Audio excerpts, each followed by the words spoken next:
Una vegada, al poble de Montblanc, hi va passar una cosa terrible. El rei n'estava molt preocupat i no sabia què fer. Els vilatans estaven molt assustats. Sí, i és que aquells dies rebien visita d'un animal feroce, i que tothom tenia molta por d'en ell. Sí, era un drac que feia molta por i anava pel poble buscant menjar i la gent estava molt espantada, s'amagava dins de les seves cases i el drac tenia molta gana, així que perquè no es mengés les persones van decidir que cada dia li donarien animals. I el drac se'ls cruspia lentament. Però clar, cada dia un animal més. I els animals es van anar acabant. Però clar, el drac seguia tenint gana. Seguia traient foc pels queixals i les persones seguien tenint por del drac. Què van decidir? Doncs el rei, junt totes les persones, van decidir que fossin les noies les que alimentessin aquell drac. Cada dia farem un sorteig i la noia que li toqui haurà d'anar a la cova del rei a alimentar-lo. Així els altres podrem sobreviure.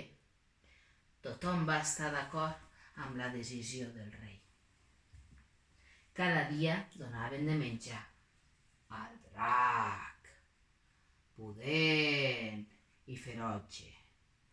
Però un dia, inevitablement, li va tocar a la princesa pujar a la cova del drac.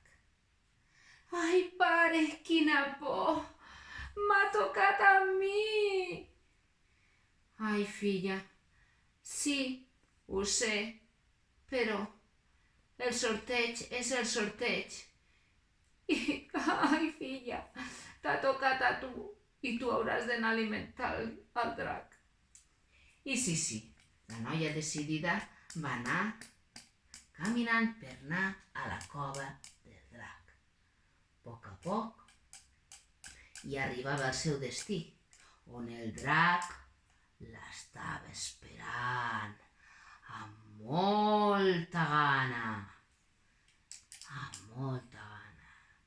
Però de sobte, pels camins de Montblanc es va sentir a la gent cridar: «Qui és aquell que ve? Qui és? Oh!» Sí, es veu que hi havia algú que va aparèixer pels camins de Montblanc muntat amb un cavall. Decidit, valent. I aquest volia acabar amb el drac.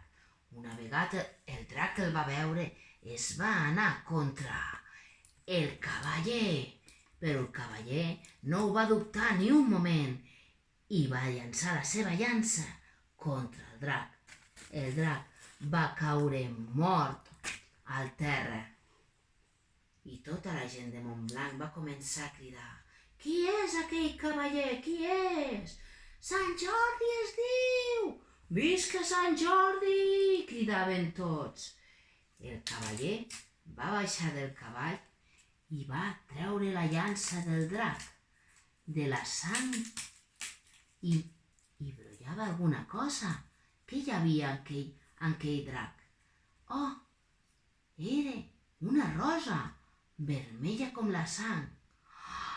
Que bonic, va pensar. En va agafar una i li va portar a la princesa, que agraïda li va donar un petó.